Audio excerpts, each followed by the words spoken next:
Okay, good morning and welcome to this Wednesday, December 29th, 9:30 a.m. legislative briefing between the House Committee on Health, Human Services and Homelessness, and the Senate Committee on Health.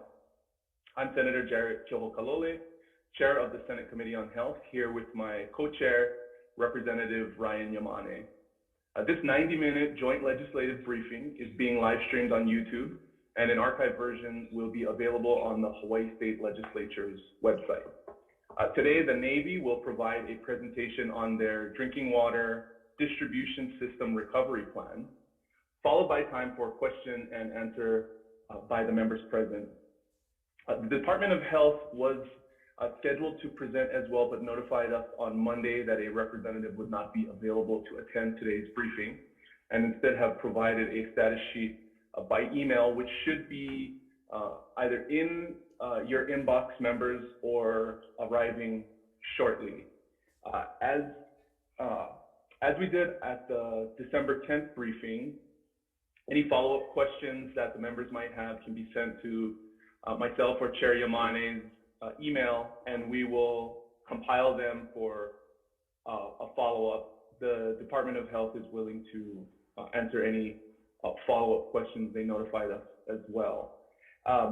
Before we proceed, I'm going to hand it over to my co-chair for remarks, but I do want to note again to the members that the representatives of the Navy present today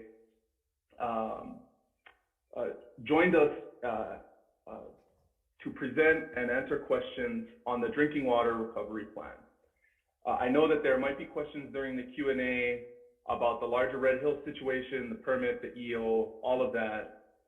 We do want to try and focus the subject matter of this presentation and the questions on impacts to the drinking water system for military and our local residents to get information and the most up-to-date status on what's going on as it relates to the water system. Any other questions for the Department of Health or for the Navy that they may not be able to answer in the briefing today? Again, we'd be happy to follow up in writing on behalf of the members to get some answers on that. Chair Yamane. Thank you. To everyone, thank you for participating and monitoring this. I know from the community, this is a big issue. Again, it's disappointing that the Department of Health will not be present, or a representative from the Safe Drinking Water branch will not be present to ask for you guys to answer questions. However, if you do have any, please let us know. We will forward it and request answers either through them or the EPA. But we did want to express our appreciation for the Navy and PAC Fleet for being here today to be able to address their plan, provide updates, as well as field questions on behalf of the community. So thank you. Turn it over back to Chair. Okay, Admiral, thank you again for being on. Please proceed. Okay, hey, thank you for the opportunity to speak to you again, specifically to Senator Kyohokalole and Representative Yamane and all of the senators and representatives here joining us from the Joint Health Committees. I'd like to introduce myself. I'm Rear Admiral Blake Converse. I am the Deputy Commander at the Pacific Fleet, and I work for Admiral Paparo, our Commander of Pacific Fleet Headquarters, and he is a senior Navy officer on the island. Then to my left, to your right, I have Admiral Yancey Lindsay. Admiral Lindsay is a commander of our Navy Installations Command.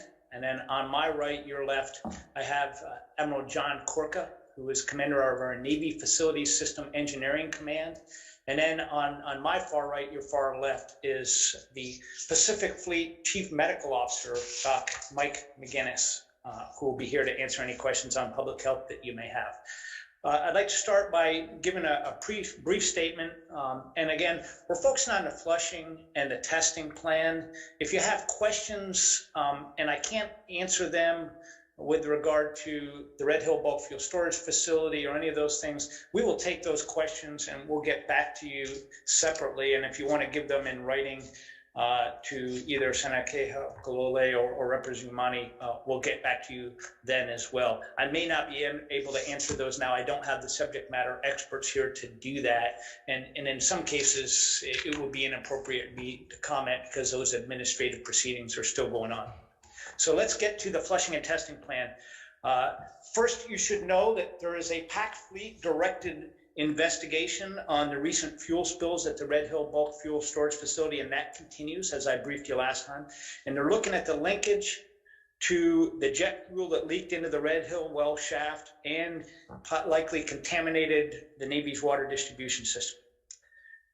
Additionally, there's a subsequent study that we are in the process of commissioning right now, directed by the Secretary of the Navy, for an independent third-party assessment of the operations and maintenance of the Red Hill Bulk Fuel Storage Facility. That solicitation process is in progress, and I expect that contract to be awarded in early January, and that study to read out by April. And that is going to be completely independent of the Navy, and we're working on, and we've gotten a pretty strong statement of objectives working with all of our partners to get that right.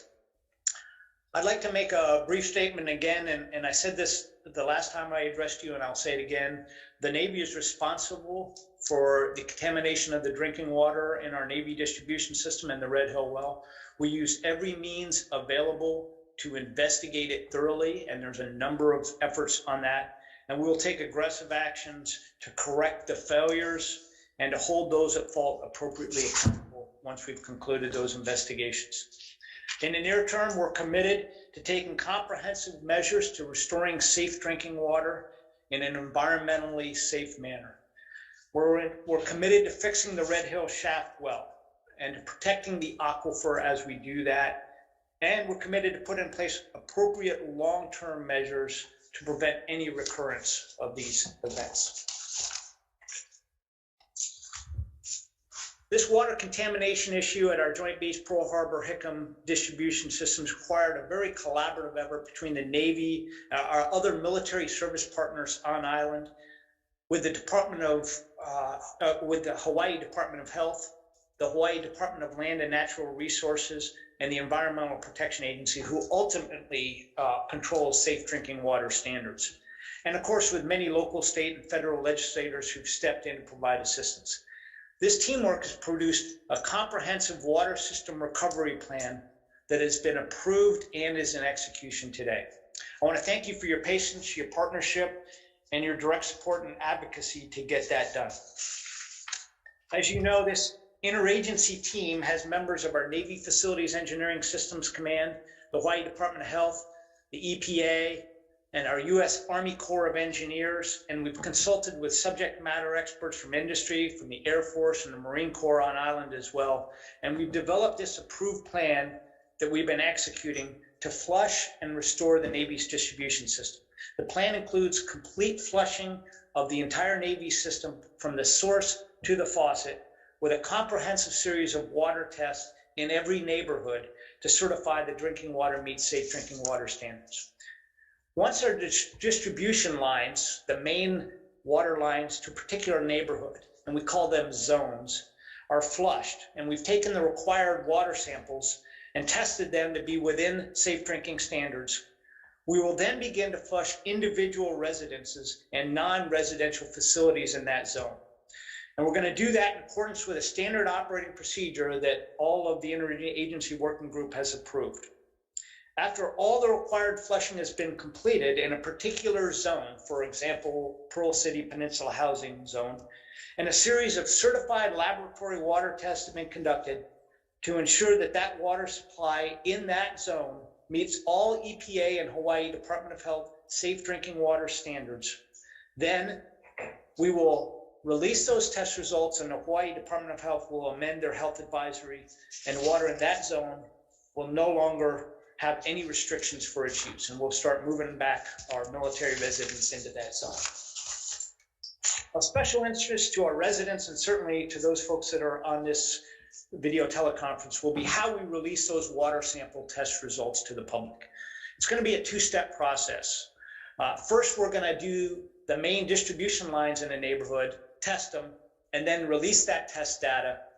And that will allow us to initiate the home-to-home flushes. And then we're going to do the home-to-home flushes, release that test data, and then announce that we've completed all those tests and solicit the DOH for that advisory to allow folks to move back in. Specifically, we'll get all those distribution lines going into a specific neighborhood or zone flushed. We'll take the test results, we'll produce those, we'll release those test results to the Interagency Drinking Water Standards team, who will evaluate them. And once they've evaluated them and certified those results, we will do a notification on Facebook Live, and immediately thereafter, we will post those test results. And this is for the main distribution line test results. Once those results are posted, that will allow us to go into the next step, which is to start the home-to-home flushes. We will then, once we've completed all the home-to-home flushes and the facilities flushes and taken the additional set of samples that certifies that all the water in that residence or that neighborhood is safe, we will then again on Facebook Live release those test results with the EPA, DOH, and our Navy and military representatives jointly releasing that data. And then we will post that data on the website, and we have a website that's being, or a application that's being developed to provide that information in a very user-friendly manner, so it's relatively easy to digest. That data will be available, and once that data is available on the website, the intent is to provide direction to the military residents that it is now safe to return to your home. And that'll be accompanied by a Department of Health advisory that releases the drinking water in that neighborhood. So the two steps: first, the distribution lines in the neighborhood, and then the specific home-to-home release of all those facilities and residents in that neighborhood. So this whole plan, again, has been approved by the Hawaii Department of Health, the EPA, the Navy, the Army, and it's been done in consultation with all the other services that have residents in those facilities. It's engineered to ensure that we restore safe drinking water in an environmentally conscious fashion. In other words, we are filtering the water that's flushed before it gets released so that we ensure that there is no impact to the environment. We recognize how these events have affected your lives and the lives of your constituents, and certainly our military residents in this housing, and we're fully committed to restoring the drinking water as fast and as environmentally safely as we can. There's additional information on the Navy Drinking Water Recovery Plan and the schedule that's posted on the websites. I'm not going to read out the website addresses unless you'd like me to here, but we can make those available to you. And then there's additional resources that are going to be made available as residents return to their home in a package that we provide them that explains the process.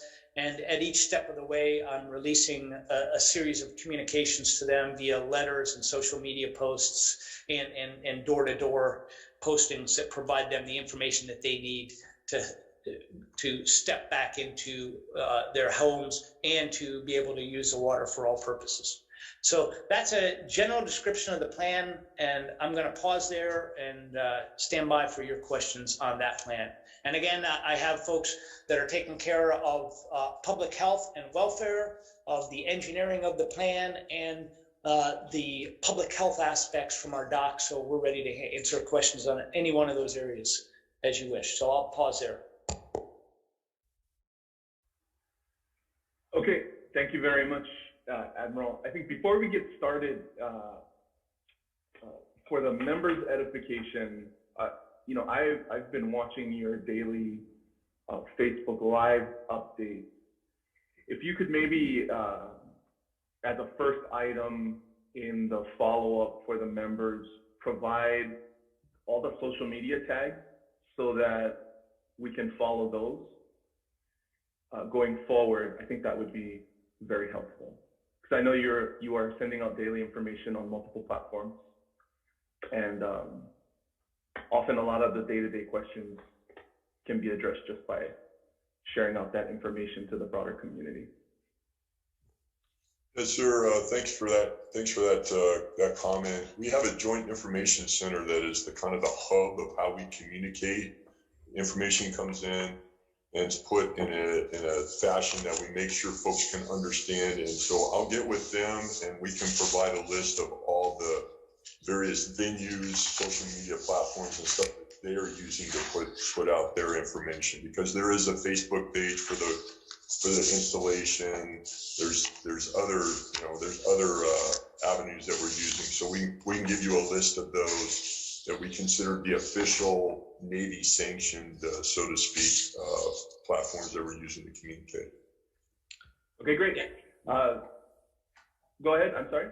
So the website is at the www.charlie-papa-foxtrot-cpf.navy.mil and then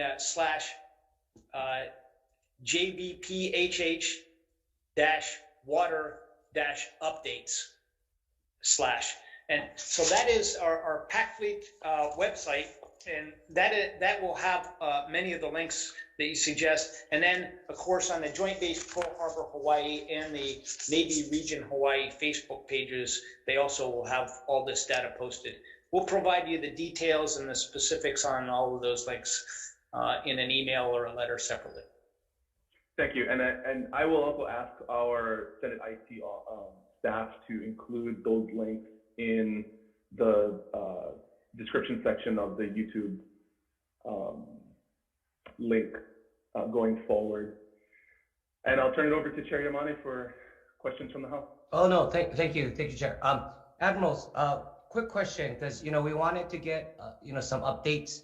What is the status of your, the shaft recovery and remediation plan? I know it was targeted to be completed by January 3rd. Are you guys on schedule, and will that then be made public?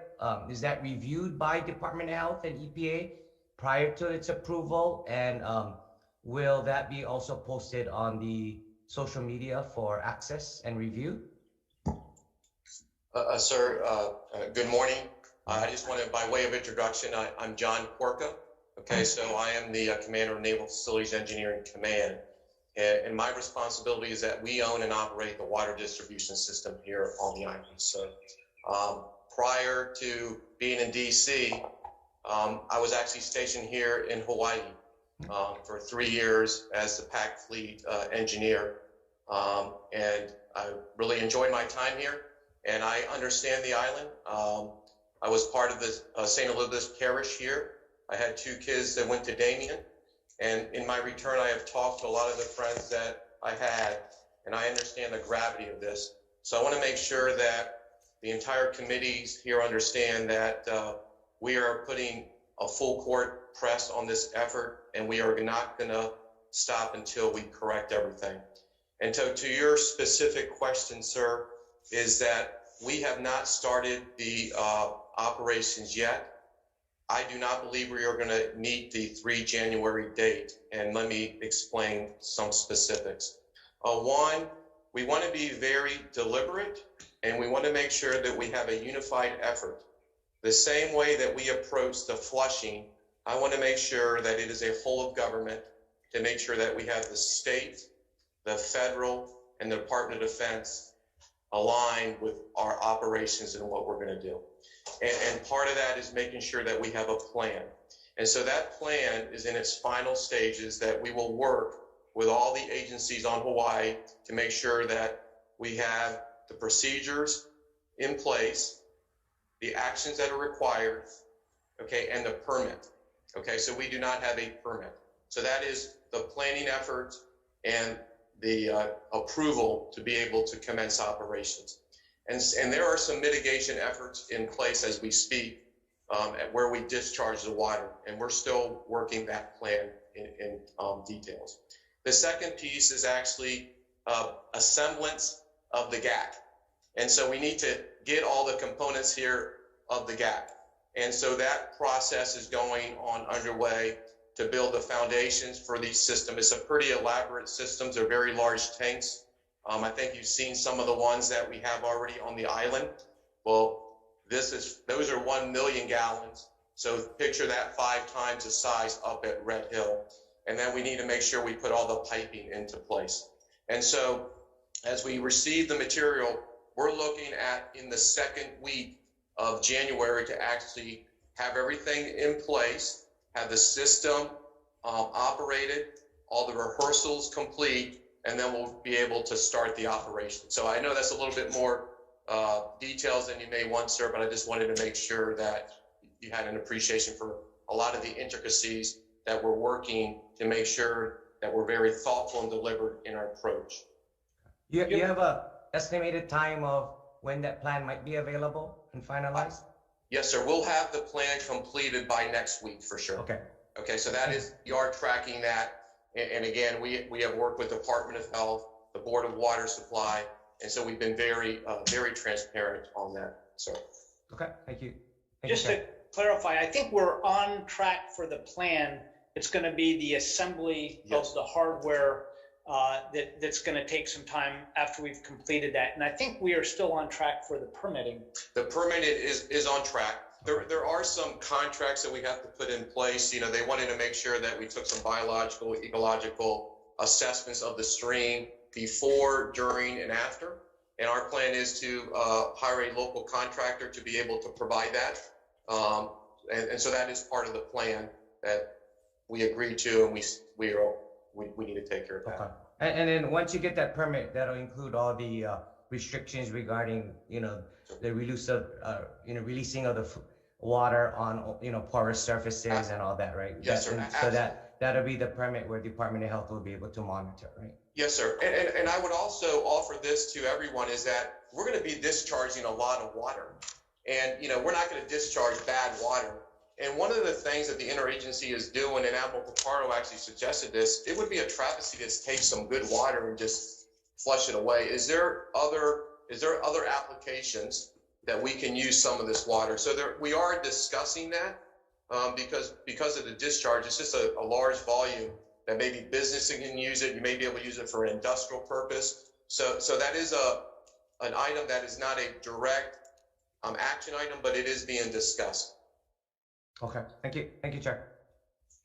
Okay, Senate members, questions? I just want a follow-up question on the discharge. What is in that discharge, and is it going to be, when you flush it out, when you're putting it out into other uses, as you mentioned, what is in that water? Do you know? So that's, we're going to be taking tests. Okay, so that is part of the protocol that I mentioned earlier. Before it actually goes in there, that we will make sure that we test the water for hydrocarbons is not one of the concerns, but there is a spectrum of items that we will be checking for, and that was actually dictated by the plan that's being developed. So they actually list, before you'll discharge, you need to check the contents of this, this, and this, report it. Okay, and then it will be suitable for discharge. So in short, it meets safe drinking water standards. It also ensures that things that aren't normally checked in the safe drinking water standards, but were of concern in this specific incident, are also within EPA and Department of Health limits, both. So once the water is discharged, we know that it's safe according to these standards before it's used for other uses. Yes, ma'am. Yes, ma'am. And that's why, this piping system that we have to install, we're actually, we're talking hundreds of feet of pipe that goes into the pump of the well, but we also have to make sure that we have a means to discharge some back in just in case the sample does not come out favorably. Thank you, chairs. Chair Yamani? Okay, Rep. Hansen, you have any questions?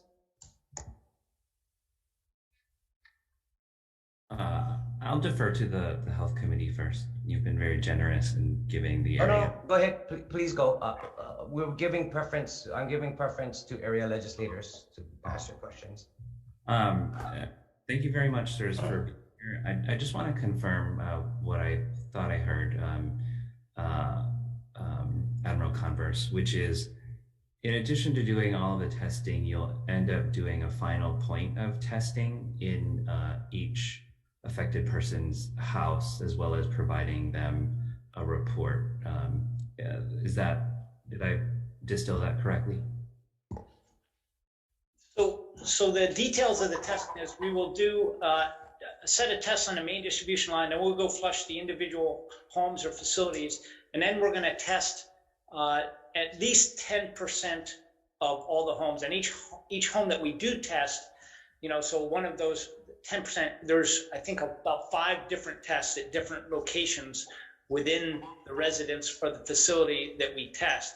And the tests are both for specific contaminants associated with this incident, and then a panel of tests that reflects meeting all of the EPA and Department of Health safe drinking water standards.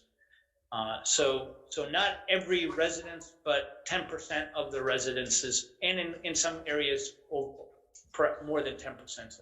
And then there is also a stagnation test. We wait 72 hours after the test results, and we do another test. So there's a panel of tests that these experts from industry, Department of Health, and EPA have assured us will allow us to declare the water safe in each zone. Chair Yamane, do you mind if I ask just a quick follow-up to that? Okay, please. Is there a reason for just 10%, and you know, as opposed to 100% or 50%? I guess I'm wondering why 10, and is that 10% spread out evenly among all of the affected areas? I think you said some places might have more. What determines where there's more individual home testing within that 10%? So why 10%? Why not a higher percentage of the homes? And then also, what dictates where you test? Okay, so I can address that. It's maybe a little bit of a long answer if that's okay, but hopefully it'll cover everything that you need. I want to make sure that we have a good appreciation for the testing that we're actually going to do. Okay, so as Admiral Converse mentioned, is that there is a system distribution test. Okay, and that system distribution is testing for 2 tests. They each get 2 tests. And those 2 tests one is to test for hydrocarbons. Okay, and then the next day we take another test, and that's going to test for compliant, safe drinking water. And that you're testing for more than just hydrocarbons. You know, you're looking for carcinogenics, and there's a whole battery of different tests that will provide results. Okay, so those are the 2 tests that is in the system. And in the home, we go right into the safe drinking water. Now, when we flush the homes, and again, this is per the plan that was developed by the interagency, is that it's the homes that's going to get tested concurrently with other additional facilities in that zone. Okay, and in addition to that testing as well, is that there is specified testing for select types of facilities. And we're like, what is a select type facility? A CDC, okay, Child Development Center, a school, that carries a different number of testing based on the population that occupies that type of home. Okay, so the 10% is a sort of a statistical, okay, determination based on past events, based on academia, based on the capacity of existing labs that are in the United States, okay, and then a confidence factor that we're doing. I would also add that the test doesn't stop there, is that there will be additional testing protocols after someone moves into the home as well, okay? So the 10%, okay, is a statistically based, okay, representation, okay, of the area. And that area is the area that's the entire area affected. So there will be equally distribution. So if you have, it's not we're going to do all 5 here, okay? We will distribute the testing so we can get the maximum sampling probabilities that exist. Okay, so hopefully that, you know, gives you an appreciation for that determination of the 10% and where that 10% is. The other, you know, but for other selected areas, it'll be a greater number of tests. Did that answer your question, sir? Over.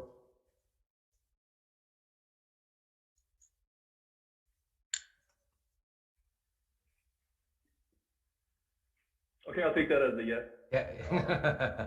We'd say sort of, but Now, can I also add one, can I add one other item just so that you have another understanding of the posting of these tests?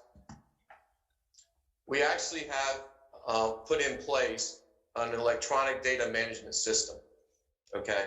And what happens is today, the way results are taken is the results go to the labs, and then the labs send the results back to an agency. It could be Department of Health, it could be the military. And then we analyze that and we give the results. What we put in place is this system is that the labs now input their results directly into this database. And the access to this database, the EPA has direct access to the database, the Department of Health has access to this database, and we have access to the database. Once we do our collective analysis, that is the database that the public will have access to. So the public will have access to the data that's put into that database that comes directly from the lab. And so I think that's something that doesn't exist today, but it will exist as we move forward in doing the testing and sampling.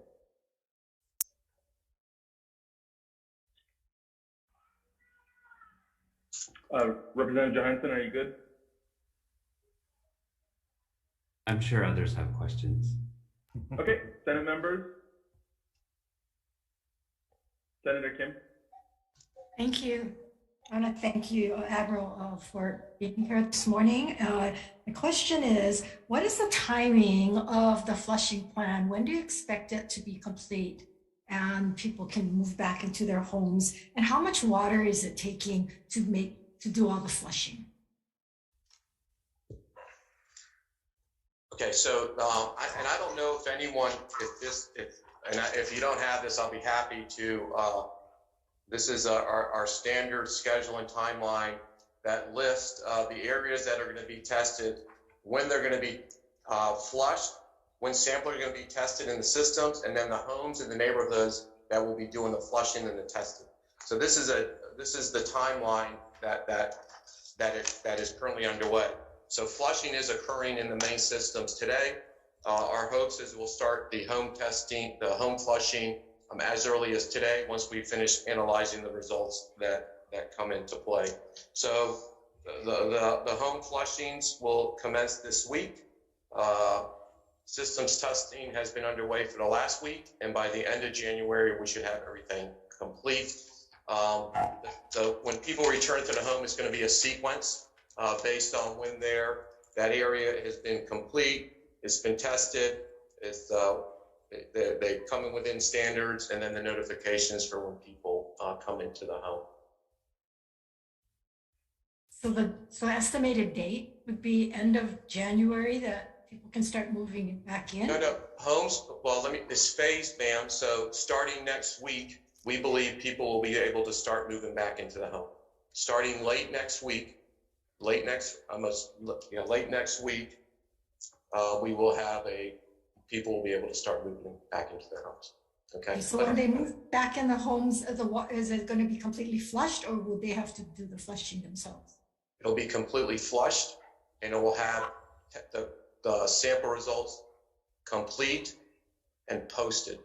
And also we'll need DOH to also lift the advisory that currently exists today. To your question of how much water, it's basically 5, so we call it 5 volt 5 change. Basically, we're going to flush it 5 times. Okay, so you just think of a pipe, it's filled, flush it through. We need to turn it over 5 times. Okay, so 15 million gallons a day, so 5 turnovers of water. Volumetric turnovers, that's the term that's used in industry. So 15 million gallons a day total to flush? That's being flushed, yes, ma'am. For how many days? Well, we're doing it every single day, ma'am. Can we get later estimated total amount of water you anticipate? Yes, ma'am. Utilizing for that? Thank you, Chair. I do have other questions, but I will yield for now. Thank you. Okay, Could Chair. I add one point on this water usage? Just to be clear, we have permits that identify the amount of water we can use from each of our wells. And with water conservation measures in effect, we're actually staying within and about on the same average as the daily water consumption in our neighborhoods through the Navy distribution system. So we typically draw between 15 million and 20 million gallons per day across our Navy distribution system. And we are staying in that volume with water conservation measures, even with these flushes. So it's no different from what our normal usage rate is, per se. Over. Okay, thank you. Representative Ichiyama? Thank you. Thank you so much to the Navy for being here this morning. I wanted to follow up on schools and businesses that are on the Navy's water system. I understand that there seems to have been some confusion about which DOE schools are on the Navy's water system. My first question is, has that been resolved? And is the Department of Education and you folks at Department of Health all on the same page about which schools are on the system? And then the follow-up to that is, will all schools and businesses be tested, or is it going to be a sampling method similar to what you're doing with the residences? So, ma'am, I will have to validate whether we have been in direct communication with the Department of Education. Okay, that I do not know if we have or have not. I will double check that today. Yeah, we have, I'm not aware of any confusion by the Department of Education or the individual schools on whether they're on the water supply. I think there were some folks that may have kids that go to those schools that may have been confused about whether their schools were on the water distribution system or not. But we have been in communication and coordination directly with the schools and with the DOE. We've identified to those from the earliest stages of this which schools were on the Navy's water distribution system, and we're providing them with bottled water. And until the Department of Health issued the advisory that said the water was safe for everything other than drinking, we were also providing them with hand washing stations and other facilities to do that. And if they request that, even though that's not required by DOH, we've continued to provide them with those facilities too.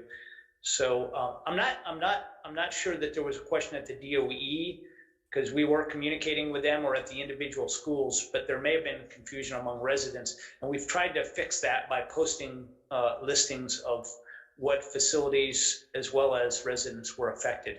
And if there's additional communications we need to do on that, we'll get that right. But they are part of our flushing plan.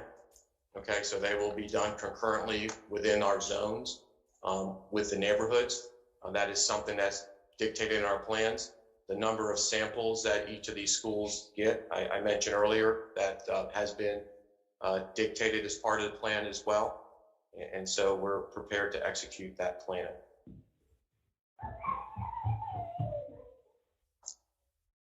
Sorry, just to clarify then, so will you be testing all of the schools and businesses, or will it be a sampling? So for the schools, okay, that are on the Navy distribution systems, they will be tested. That will not be a random test. They will be, in fact, tested.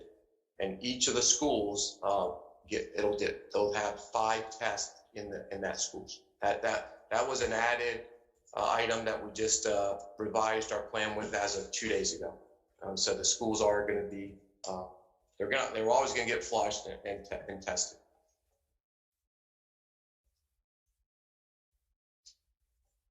And for the businesses? So for the businesses, there is a 10% sampling of the businesses.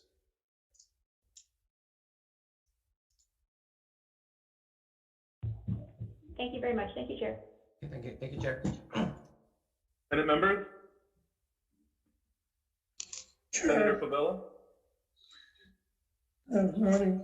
Yeah, so I only get one question, because you're saying the facilities and the Navy water. But I just like notice about my community right now too, because they've been getting very mixed signals from management of the facility of Iroquois Point Housing and with the schools. The schools are still, well, they're on break, but there still was on bottled water and the water that was delivered by the DOE. So is Iroquois Point part of you guys grouping in Flushing and going house by house? Because those people still live in the houses. They never was evacuated because they're non-military. Even the military that is retired or enlisted men that is there, if there was an army, they're still there. So are you guys are going to be flushing Iroquois Point Elementary School and Iroquois Point housing area?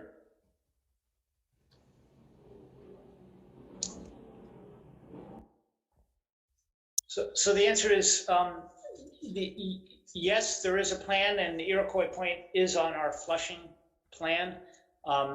The vast majority of our military residents and our civilian residents of our military housing are still living in their residence, and there's not a mandatory evacuation, and the water is safe for all uses other than drinking the water or ingesting it by the DOH advisory that's been in place for several weeks.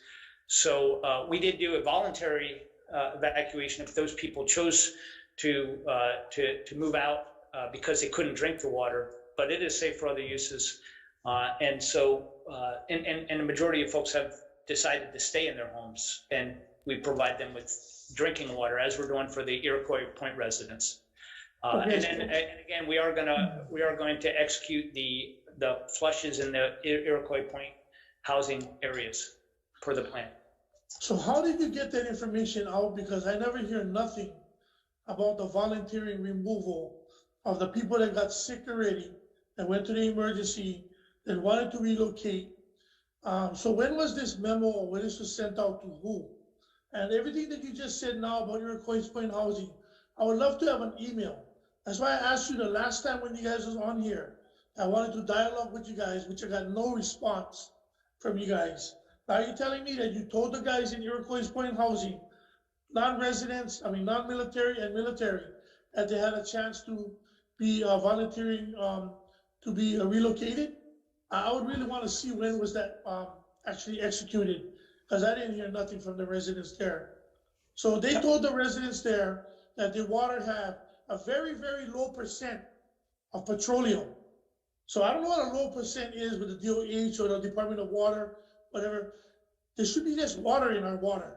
So if you get petroleum in your water, you can do everything else but drink them. How you know one house gets more petroleum than the other? You guys didn't test all the houses. The school was still on bottled water and strict restrictions. And only recently, in the last couple of weeks, the Army brought out a tanker in the area. So what I'm saying is that everything is all fine and dandy with you guys flushing program and everything like that, but you guys still yet not even telling the public what is the future of those tanks. You guys still using the word fix, repair, all that kind of stuff. You guys not telling the community that you guys want to go ahead and get the fuel tanks out of Red Hill. You know what I mean? So that's the thing what we try to see here. You cannot fix something that you put a Band-Aid on something that you need surgery. And you guys know for a fact, you guys can look you guys data. Every single time you guys check, you guys need more than just this fixing of this facility.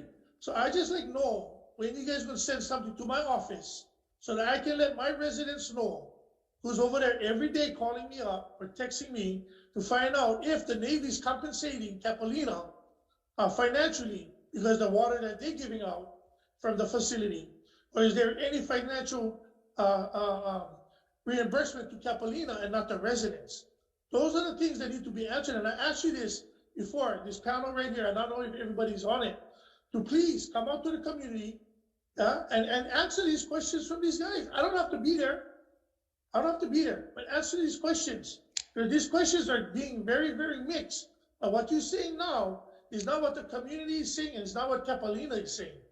So if any of these residents that got so-called, you know, some of them had showed me that they got chemical burn, some of them got irritating throat, all kinds of stuff that they went to the emergency. Those families definitely would want to be relocated, but nobody had ever offered them that opportunity.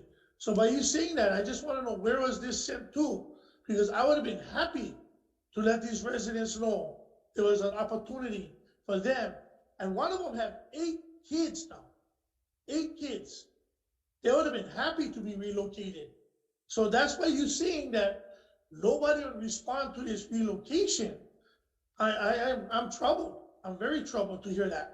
They seek me out in a local restaurant that I go in every morning to come and tell us that they like every day, they wish there could be someplace else so that the kids could be safe.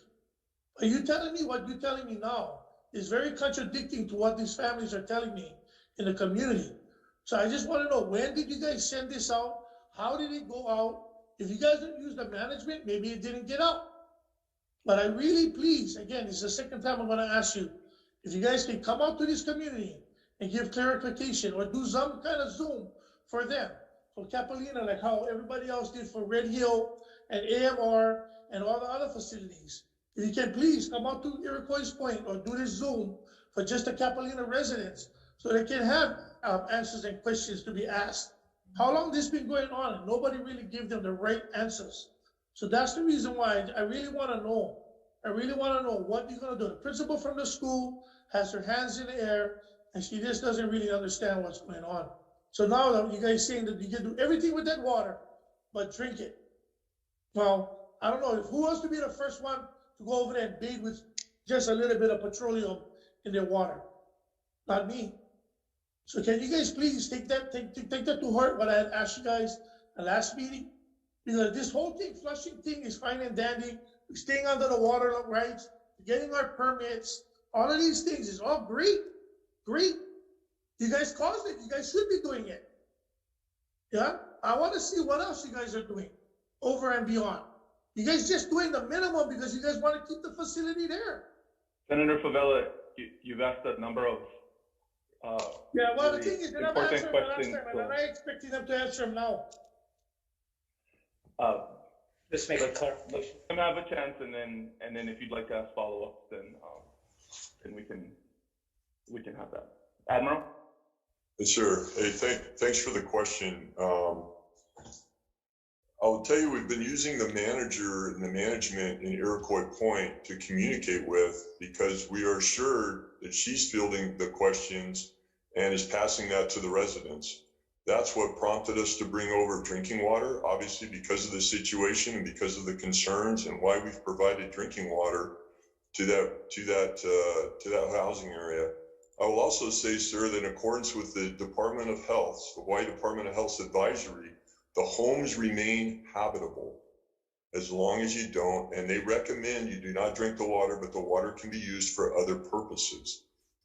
And the evacuation orders that the military issued were for their military personnel and their DoD civilians. If they did not feel comfortable living in their homes, then we offered them the opportunity to move out. However, that was not mandatory, and in fact, over half of the military residents have and continue to live in their homes safely, and that is in accordance with the Hawaii Department of Health's advisory.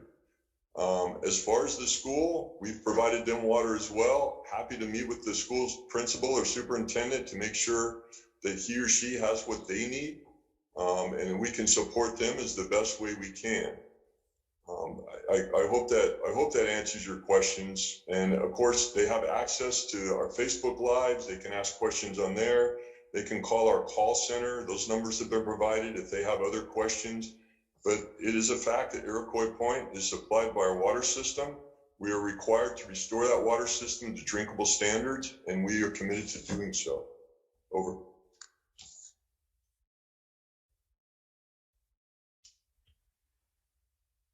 Senator, do you have a follow-up? Yeah, so earlier when I had asked that question, right, how did you examine it? Right there's the disconnect. So I know you don't know, but that's why I asked you to have a special Zoom for the community. Because again, the management does not give out the information that you are supplying. So maybe they did, maybe they don't.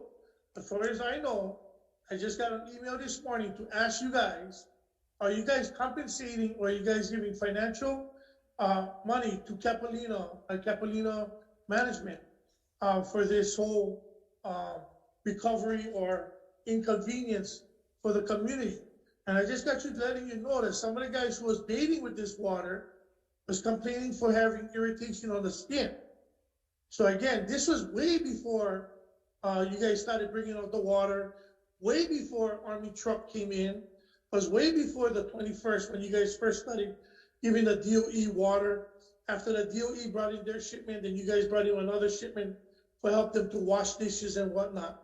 But this is all before. Now, this never happened on December 21st or in December. This happened way before that. But that's what I'm saying. And that's why I'm asking you, when was this dialogue between you and the management or you and the management coming out there? Because the Army truck only came out recently, and the 2 cases per household only started happening recently. So I just wanted to know if when was this thing happening in December? When was this starting to happen for this community?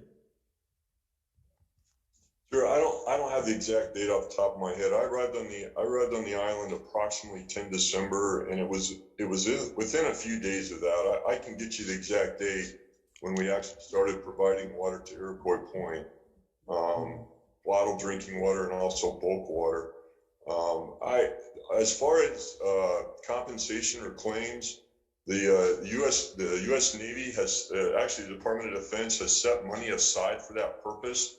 We're working on the process now on how what we call unaffiliated, so non-Department of Defense businesses, personnel. We will have that when that process is in place, and we have the for lack of a better word, like a storefront or some way for them to come in and file a claim or request compensation for the impacts of this. We will absolutely publish that out. We'll make sure the residents of Iroquois Point are aware of that. We just don't quite have that in place right now, but I expect within the next week or two, definitely by the middle of January, we will have that in place and people will know where they can go and what they need to do to pursue those claims. Over. Okay. Chair, I guess one final question and then I'm done. So does the Navy have any plans to comply with the state order to remove these radio fuel tank facilities?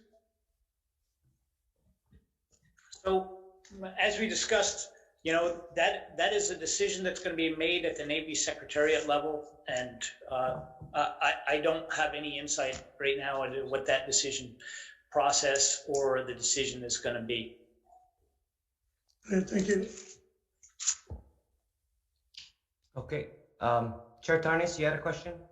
Yes, thank you, Chair Yamane. I appreciate gentlemen being here today responding to these questions. I chair the Water and Land Committee, so I'm particularly interested to see how you are coordinating with the Department of Land and Natural Resources and the Commission on Water Resources Management, because that is their kuleana for drawing from the aquifer as well as releasing. You're working with the Department of Health, which is great, but how are you coordinating with the DLNR and the Commission on Water Resource Management? So all our efforts is being coordinated through them. If they don't have visibility in our plan, then we have failed. And so we do have a regular conversations with them. Just recently, they sent us a letter asking for a lot of information and into specific details on what we're doing. And so our objective is to be as transparent, make sure they are a partner in this evolution. And so while I don't mention them as part of the interagency, they have been involved in a regular dialogue, and we plan to continue this dialogue with them as we move forward. And in fact, they are the permitting authority for the specific things, and they are ultimately the folks that determine, the amounts that we that we agree with on drawing from each individual well. And we've been in communication with them continuously throughout this to get the permits to do the flushing of the facilities, the residents, and the overall distribution lines, to work with them towards permitting for drawing and filtering the water from the well and discharging it, and then communications on the environmental impacts of that. So I do believe we have a good dialogue, and we've been responsive to their questions on it. Yeah. And if you find out differently, I'm very interested in knowing that, so we can get better at that.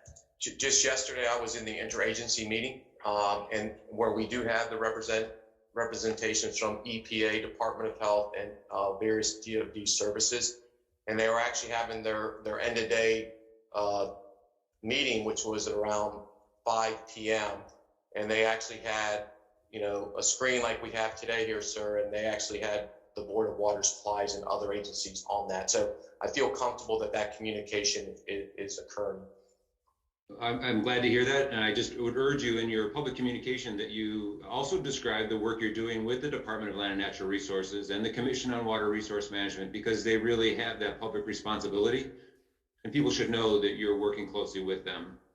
That's part of trying to rebuild the public trust that has been shaken in this whole experience. One quick follow-up question, Chair, if I may. This is, there's all this talk about getting water samples tested and analyzed. What has been the progress to improve our local capacity for analytical laboratory testing? Great question. I can answer that one. Actually, we have procured a equipment that is being shipped to the island of Hawaii. We have actually established a partnership, the Navy, with the Department of Hawaii. Pardon me, sir? Department of Health. And the Department of Health, codified in writing. Actually, our chief engineer for our organization is going to be on island next week with our technical reps to meet with Department of Health, Board of Water Supply, and others to talk about how do we move forward. The delivery date of that testing equipment is in January. I'm hopeful it'll be here in the next 30 days. And so we actually, that was an initiative that was raised to have that capacity and capability here on the island. So specifically the MOA that we're working on, and I have to get an update on where we're at, is between the University of Hawaii, which will be the facility that manages the laboratory that we're providing, the Department of Health, who is one of the folks that will benefit from having this local laboratory, and the military, and we're also consulting with the Board of Water Supply, I believe the Department of Land and Natural Resources, but if not, we will make sure that their commission is also involved with that, because all of those would be potential customers and would benefit from having this local laboratory. And there's been an initial contract for, I think it was 312 or 300,000 plus dollars to procure the initial tranche of gear to set up this laboratory. So we're well on our way towards that. I'm glad to hear that. That's an essential capacity building effort that you need to support. And so if you could keep us updated and keep the community updated, as well as the relevant agencies, that would be beneficial. Thank you very much. Appreciate that. Back to you, Chair Yamani. Thank you, Chair. Back to the Senate. Senate members.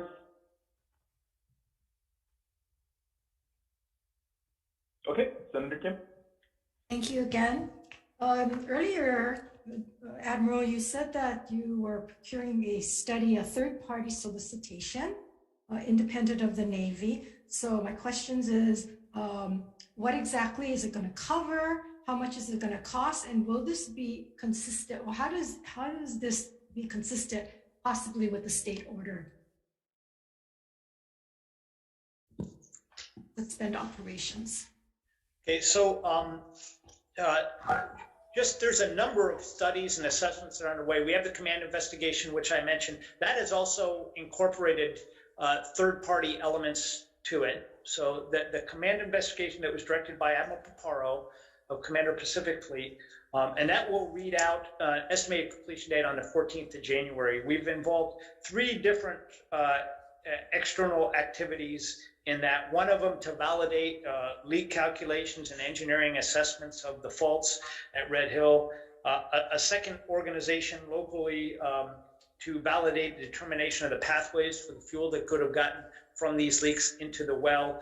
And then a third organization that provides industrial expertise, contrasting the Navy's versus industry best practices. So we're incorporating that into our Navy command investigation. The second investigation I mentioned is the SECNAV directed third-party assessment. And as I mentioned, solicitations out, that's going to involve industry with expertise in oil, natural gas, and other areas are kind of who we're targeting, because those folks have the safety, culture, and expertise to help us assess this independently, and from folks that do this on a day-to-day basis and do it well. And that, I can't tell you specific because I don't have the details in front of me. I have reviewed the statement of objectives. I think it's well aligned with the request or direction in the emergency order, but I'd have to do a element by element comparison. But it is directly a result of the Secretary of the Navy's direction to conduct a third-party assessment, and it's looking at the operations and maintenance and resourcing and manpower associated with the Red Hill bulk fuel storage facility, and how we prevent, what has been done in the past, what corrective actions have been done, how are we operating it, how are we ensuring that it's done in an environmentally safe manner, and then any changes that need to be made to get to that point. So that investigation we expect to start in early January. And in addition to having a large third-party organization, we're also looking at bringing in local expertise as a part of that, to consult with that third party so that we can bring in some local Hawaii folks like hydrologists and other people with specific understanding of the aquifer here to consult with this larger entity that will do that. So that's that assessment, and there are others, but those are the primary assessments that are going to be done. In any one of these events, we have a safety investigation, and we're convening that as well. That'll run in parallel. And the value of the safety investigation is, people can speak to them, and the civilians that work at the facility sometimes are more comfortable speaking to these folks because it's not prosecutorial in nature, so that gives us a different element too. So that aspect is also being conducted in parallel with these other investigations, but not to impede getting these other ones done. And the budget for that solicitation? I don't have that at my fingertips, but if you'd like, we can get back to you on that. I don't know if that's been set, and I'm not sure releasability until they've contracted it, but it is expected to go on contract on the 5th of January, or at least that's when the solicitation period ends and we make a decision on that, assuming we have bids. And it looks like we will likely have bids because we've got a number of technical questions associated with the statement of objectives. So it's all moving. Final follow-up. So the results of this study and solicitation, you're going to take that and incorporate it into long-term measures to prevent these kinds of events from happening, which is the statement you made earlier. Is that a true statement? Yeah, that is. I think it's going to make a decision on what needs to be done with the Red Hill bulk fuel storage facility in terms of long-term operations or draining the fuel tanks or all of those things associated with the decisions based on that. Can we operate it safely? What things need to be changed to do that? Or do decisions need to be made to discontinue operations? I think that's all within the scope of this investigation. Okay, thank you. I certainly agree that we should suspend the operations, but short of that, I just want to say that back in 2014, we were told that long-term measures were being done, that you folks incorporated all of these safeguards so that leaks wouldn't occur again, and if it did, you would be able to know that and get alerted, and yet here we are today. And so, if we don't have I don't have confidence in knowing that these kinds of measures, if you don't stop the operations, that it's going to be implemented correctly, that we may be here again in the future. So that's just a comment, and you don't have to respond. We share your concerns, and that's why we are very interested in pursuing these assessments and understanding what's best practice in industry. So getting completely objective assessments on this from outside of the military to do that, so we get it right. I'm just disappointed they didn't do that back all these years until now, telling us they were going to do it. They were doing it and never got an outside assessment of it. I mean, you know, that's outrageous. Thank you. So, Admiral, as a follow-up to Senator Kim's line of questioning, if the Navy could provide us a copy of at least the statement of objectives, I don't know if the full solicitation is really necessary, and obviously you're not done with procurement yet, but if you could provide a copy of at least the statement of objectives for the third-party review, I think that would be very helpful to the members. I'll provide any data that is immediately releasable, and if I can't release it immediately, perhaps I will give you a timeline for when I can get that released to you, sir. Great, thank you very much. Chair Yamane. Okay, I'll open it up to any members of the House. Anyone has a question? Raise your hand. Okay, I see Representative Johansson. Thanks again, and maybe taking it back to some of the water infrastructure, if we can. So thank you for explaining the testing regime that you're putting in place. What I'm wondering, because I'm not an engineer and I'm certainly not familiar with water systems, if you can explain the water delivery mechanisms, like what the pipes are made of, you know, that carry water to facilities and individual homes.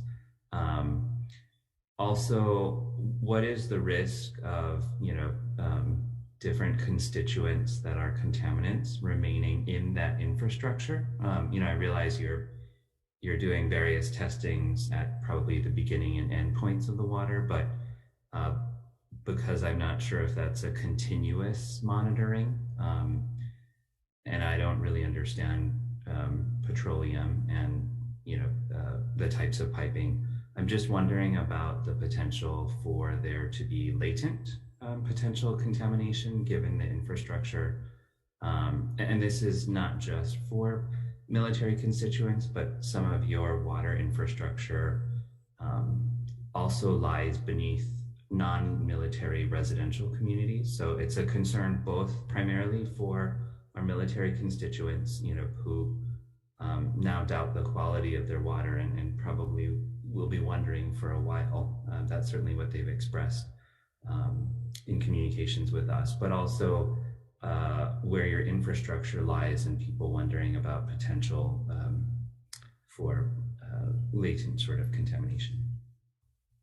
Okay, I will provide a separate breakdown of the 250 miles and give you a breakdown of the components as far as material, whether it's PVC or iron or steel. I can provide that. I'm not, you know, knowledgeable at this time to tell you specifically, you know, each of the components that make up the water distribution. I know it is a mix of different materials, so I'll provide a further breakdown if that's okay with you. But one of the big discussions that was talked about the flushing was primarily in the homes, and was the leaching of materials, in particular PVC. Okay, that was a big discussion that was discussed. And one of the mitigation factors that we had, and I failed to mention earlier, and I apologize, is that we are also doing a stagnation test. And so in addition to testing after the flushing for the safe drinking water, we're actually allowing for 72 hours for the water to sit in the homes, okay, and we will also do a stagnation test. And that gets after, I think, one of the concerns that people may have. This is a common practice that they've done. Some people do it for 24 hours. Some people do it for 48, 72, and up to a week. Our interagency group looked at procedures, and based on the known contaminants that we know of today, based on over 120 samples, 72 hours came from that stagnation test. And we'll also do a follow-on testing. As far as your questions about specificities of each of the items and what their effects are. I think that varies. I'll be happy to provide a report on each of the items that we're testing for, and that can above it can be copper, it can be iron, pesticides. I can provide those into specific details as well if that's what your interest is. But it's a fairly long list. And each item has a different concern associated with that. So I'll take that if you don't mind and provide that to you in the coming days. Sure. I mean, I think the concern, and maybe to boil it down a little bit better than my initial question, is just, are you and the interagency group confident that this 72-hour stagnation test, as well as the flushing protocols, etc., are good enough to ensure that there's no latent petroleum or contaminant from this episode lurking, if you will, in some of the existing water infrastructure, such that there can be an after the fact contamination after everybody's moved in, the water's been tested, the 72-hour stagnation test says nothing, but then several weeks later, I just don't understand plastic or petroleum enough. So I apologize if this is if the premise of this question is off, but because we're dealing with a situation where everybody's having to restore trust to the water infrastructure, I know that's on the minds of folks. That's a fair statement. I believe that the battery of tests that we are taking, the fact that that we are involving all the right agencies, the fact that we're being very transparent, and the fact that we know that we have to do follow-on testing, it gives me a very high degree of confidence. We would not be bringing people back into the home. We would not be lifting that administrative order if we did not have confidence that all the items that we were doing and looking at would impose any form of risk to our people. One of the other elements is that there is a long-term additional sampling plan to ensure over a longer period of time. It's not hinged to safe drinking water standards, but it is an enhanced sampling plan to ensure that we don't see any of these residual effects, even at lower levels that might not be otherwise detectable in generic samples, to specifically look for these contaminants. And just a quick follow-up on that. Thank you, Admiral. How long do you anticipate that program, that long-term testing program, going? Yes, sir. Right now we have 2 years, okay? But to me, it's what we're saying today. But again, we have to test our way out of this. Everyone that we've talked to, again, that to me, that's the confidence factor. That those are facts. The sampling, the transparency of posting them. I think we need to have a more robust program in place, at least for the next 2 years, until we have a higher degree of confidence. Thank you for your responses. Thank you, chairs. I have a follow-up comment. Yeah. Back to you, Chair. Sir, I just wanted to comment, to the point of trying to get our hands around what potential long-term latent risk there may be from this event, and to Representative Johansson's point about, residual risk from the infrastructure, but I know, others have raised concerns about the potential risk from, even if this was a short-term defined discrete period, which we believe it is. And that's where we had talked about, the importance of baseline medical assessment. And for the DoD, we will have a registry. And then for the Department of Health, they are working closely with the CDC to do a health assessment of the population affected that's outside the DoD lifelines. And so, the Department of Health is coordinating with the CDC to have a team. They're going to be here next week. It's going to be a 12-person team, tentatively.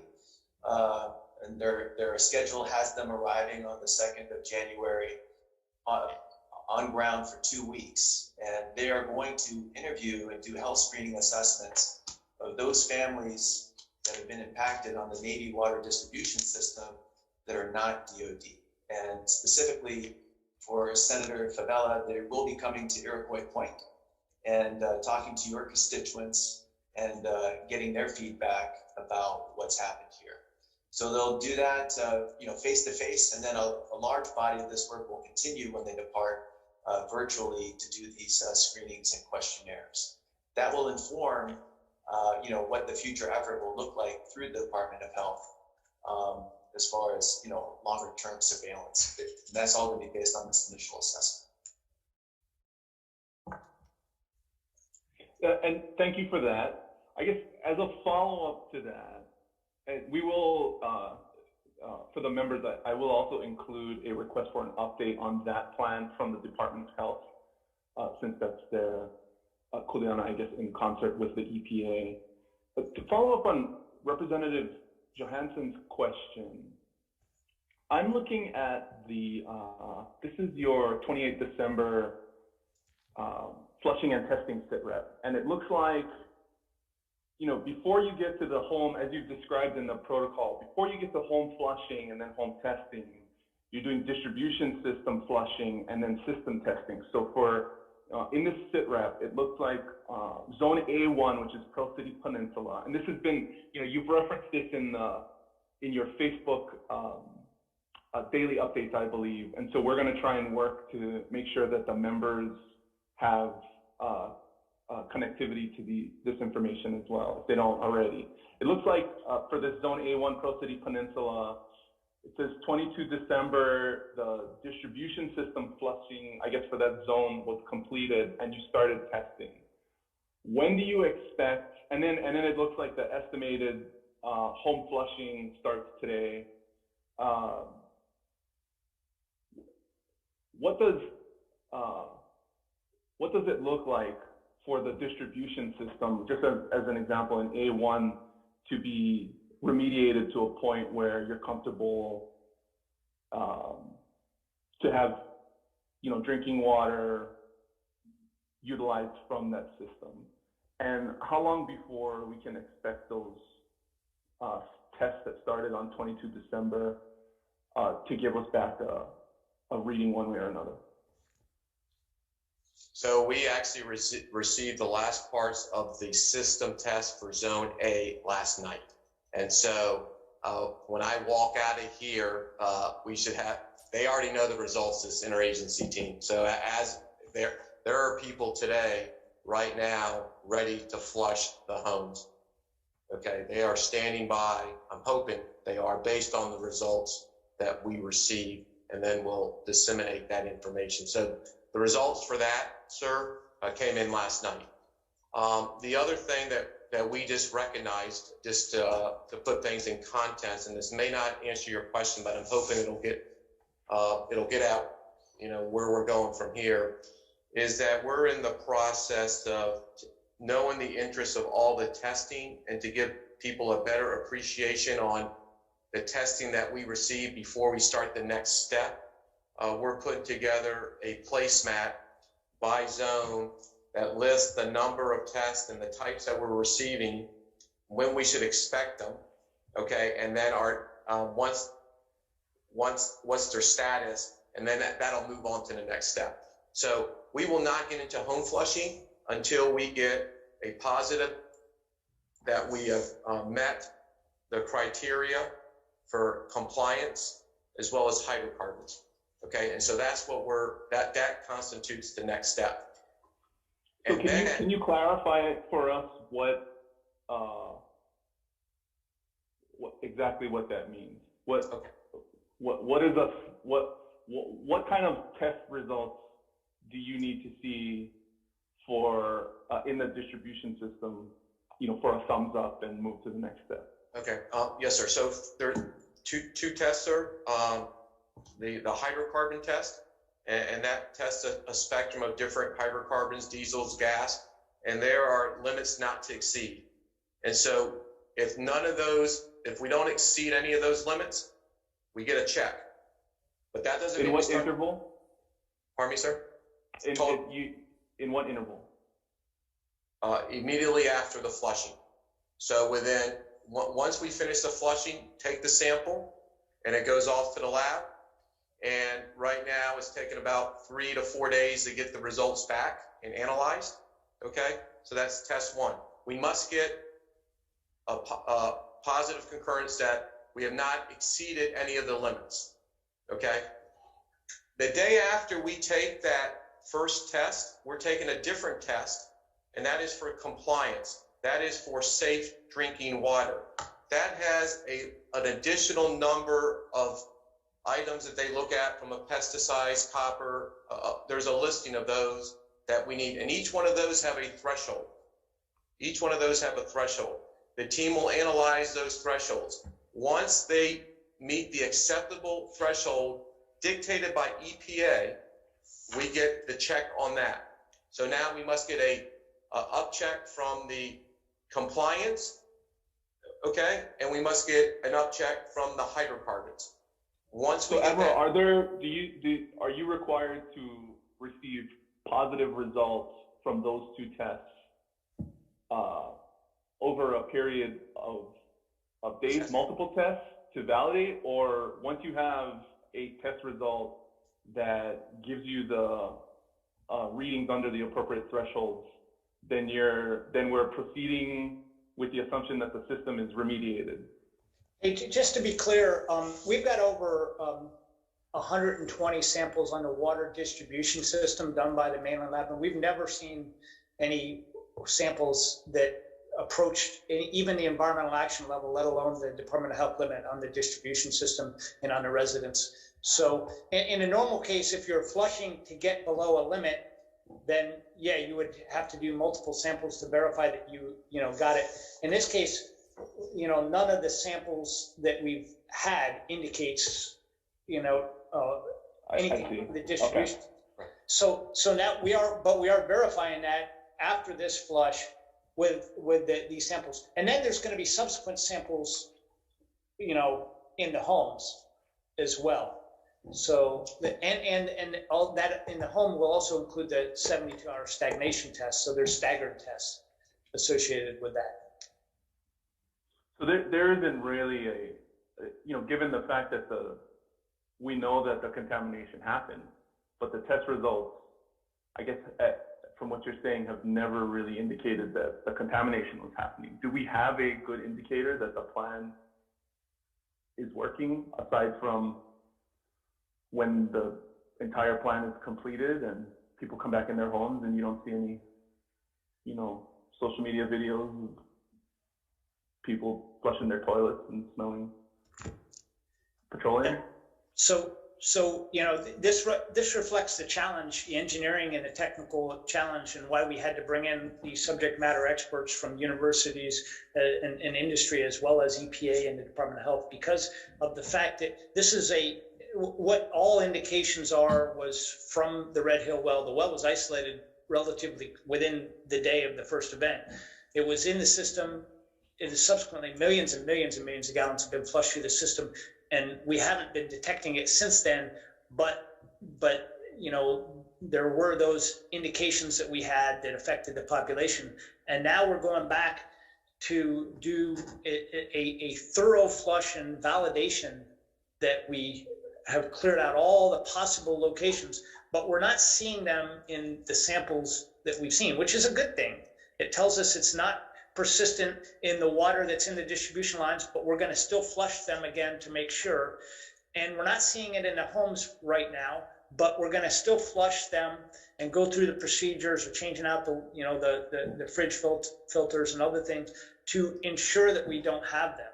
So it's based on sound engineering from the best minds that we could become available, and a series and panels of tests that validate that engineering is that, and these very robust flushes that we're doing. So it represents, you reflected the challenge we have in getting to this, and frankly, that's why we're doing this very, very persistent series of flushes and tests and flushes to get at that challenging problem. Thank you. Thank you for that. I'll use the Chair Yamane for, I believe, probably our last question. Yeah, okay, so we have enough time till 11 for one final question. I want to open up to any members who want to ask a question. Please raise your hand. Okay, I see Representative Capella. Thank you very much, Chair, and thank you to the Navy for being here today. So my question is really that you said in the past, not in this meeting particularly, that the state doesn't necessarily have the authority to shut down, to order that the tanks be shut down, but the Hawaii Department of Health just reaffirmed the governor's order to defuel the tanks. Are you willing to abide by that order? Are you planning on pursuing any type of legal action to subvert it? You've also mentioned in this meeting in particular that you are seeking basically a third-party non-Navy assessment of the facility to show accountability for yourselves. The state and the county, though, through Board of Water Supply and through DOH have already done similar assessments. So I truly think that it's kind of disrespectful to the state to say that you need a non-Navy assessment when the state itself and the county is non-Navy. Okay, with regard to the question of whether we're going to follow the emergency order, again, hey, my goal and my task is to restore safe drinking water. I don't have any authority over the Red Hill bulk fuel storage facility, and frankly, that's a decision at the Navy Secretariat, and they will decide whether to pursue, following the order or contest it or what have you. That decision is not within the hands of the local Navy leadership at this point, and we're not going to comment on that. What I can tell you is that the third-party assessment of the operations and maintenance of the Red Hill bulk fuel storage facility is a piece of the emergency order, and it was directed by the Secretary of the Navy, because the Red Hill bulk fuel storage facility is not in operation now. The Secretary of the Navy directed that we suspend operations other than routine watchstanding and security and leak checks and all the other things that we do to routinely manage it. Now, we're not filling it, we're not draining fuel, we're not conducting operations to refuel ships and aircraft from that facility right now. We're using our tank farm down at our base. And that direction will continue until it's lifted by the Secretary of the Navy, and it's pending the results of our investigations. The third-party assessment will help us to ensure that we don't just look at the Navy investigation, but outside industry experts to ensure that whatever we do with the Red Hill bulk fuel storage facility to restore the operations, even to drain the tanks, is safe. And we've done the appropriate fixes to the operations and the maintenance and material conditions, to the number and the quality of the training and the watchstanders, all the other things and the operators to ensure that we can safely operate that facility, regardless of what we end up doing with it. Because we certainly don't want to, if we're concerned about the operations of a tank facility, we don't want to start operating it again until we've ensured that those operators are properly trained and we've corrected the causes of the previous spills. So this third-party assessment is in line with the emergency order direction, and it makes sense regardless of what we end up doing, because if we even start to drain those tanks, we want to make sure we do it safely and in a manner that protects the environment and protects our people and the people of Hawaii. So I think that this is aligned with that intent.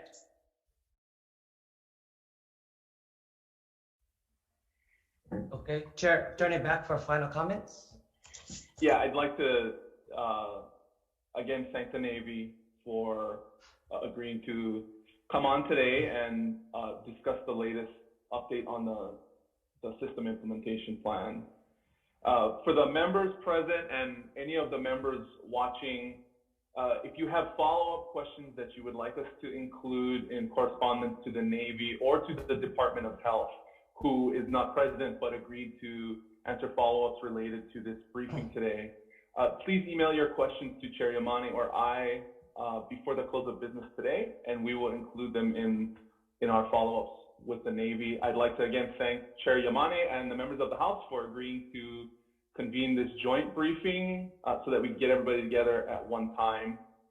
And please enjoy the conclusion of the holiday festivities. And for the members, we will see you next week when we return for business. Chair Yamane? Okay, thank you. Thank you, Chair. And again, wanted to express our appreciation to the Navy for being present. We wanted to have a robust discussion about the plan. I think the members from both Senate and House were able to ask many questions. Appreciate your ability to answer and look forward to working together as your leadership makes decisions. I did want to express my appreciation to both the Senate and House technical offices for helping setting this up and continuing to support our efforts to keep it open, as well as Senators Office Manager Jewel and Kristen for continuing to support us in being able to manage this. Again, and to everybody, one final point, remember the numbers are going up again. Just be safe, take care of yourself, keep your family safe, don't do anything drastic. Enjoy your holiday seasons, and let's get back to work. Okay, mahalo. Okay, aloha, we are adjourned.